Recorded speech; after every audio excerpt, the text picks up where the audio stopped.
Hi everyone! So today's video we are going to focus on weight bearing. This is going to be useful for strengthening your wrists, your shoulders and your core muscles. We are going to start in standing. We are going to do wrist circles to warm up the wrists. You're going to work clockwise for 8 repetitions and then anti-clockwise for 8 repetitions. Make sure you're keeping your eye gaze forwards and your shoulders back. We then move into dumbwaiter, which is where you're going to keep those elbows pinned in at your waist, pulling the belly button tight, keeping your pelvis in neutral, and drawing your forearms and hands out as wide as you can. This is a great movement for the mobility at your shoulder. We're then going to come to the edge of your mat. Into standing, eye gaze looking straight ahead, we're going to take the roll down. Chin to the chest, letting the arms move forwards. We're going to take the push up, which you can modify by bringing your knees down to the floor and then walking your hands back towards your feet and rolling up through your spine. Your head is the last thing to return to the top. We repeat this again. Try and keep your legs nice and straight and your feet glued to the mat. You take your push-up. You can focus on a tricep push-up where we're going to bring those elbows in towards the waist. Inhale at the start. Exhale, rolling down, heavy with that head.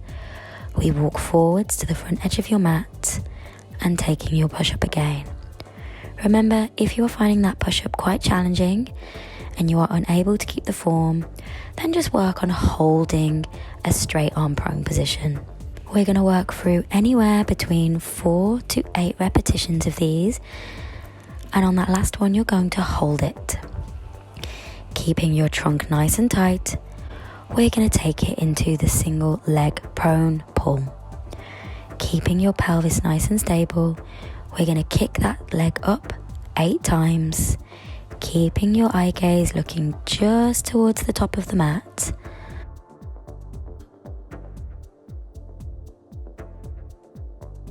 We change legs.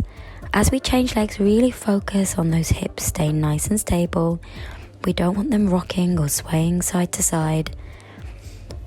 We can modify this exercise by bringing your knees down and doing the same movement.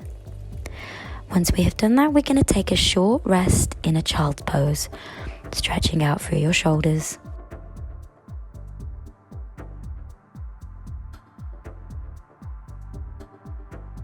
From here, we're going to move back in towards a 4-point position, tucking the toes under. We're going to stretch those legs back in towards that prone position and pivoting onto the side of the foot, coming from here into your side rotation. Now with this little side twist movement, think about pushing in towards that right hand, pressing in towards the feet and drawing a big arc from the top of your fingertips all the way to the opposite corner. Draw that belly button nice and tight to your spine. Try and keep your pelvis in neutral here. We work through 6 to 8 repetitions and then we're going to change sides. We repeat again. Make sure you find that lift. It's really important to feel like you're lifting out of that bottom arm and shoulder.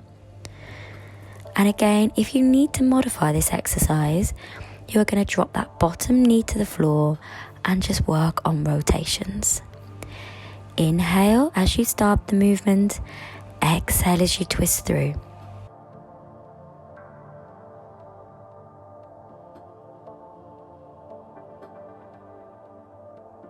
We then move back into the center and we take another short rest into a child's pose.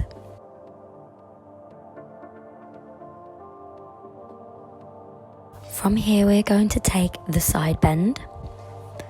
This is where we're going to work on lateral flexion. You're going to find your top knee and your top leg just slightly bending.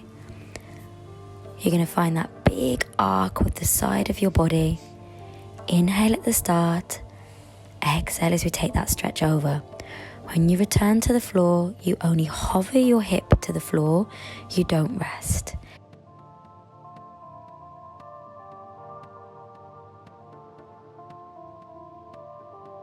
As we move to the opposite side and we take that top leg over with the knee pointing up to the ceiling, you're now going to keep your bottom leg down. So you can use that leg to help you find that lift. And again, it is all about your lift. Inhale at the start, exhale, take that big side flexion. Think about drawing the letter C. Keep your eye gaze looking straight ahead. And again, we work for 6 to 8 repetitions on both sides. We're then going to take it into seated. With this, make sure you're sat right up onto those sitting bones.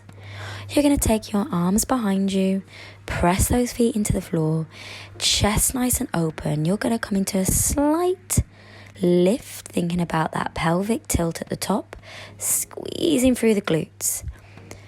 Now, if you are finding this particularly challenging, then you can miss this exercise out and come on down to the floor into a bridging movement. We can slightly make this exercise a little bit harder.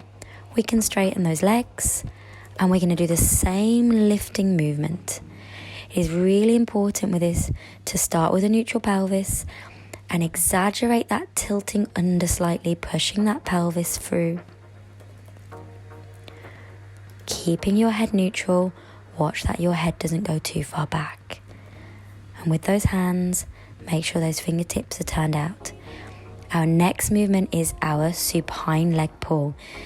With this movement, you're going to try and keep your hips nice and stable and kicking your leg up towards the ceiling. Again, this is quite a challenging movement. So you could hold a bridge and you could work with leg kicks from a bridge. You're going to return back down to the floor, coming into seated, and that completes our focus session on weight bearing.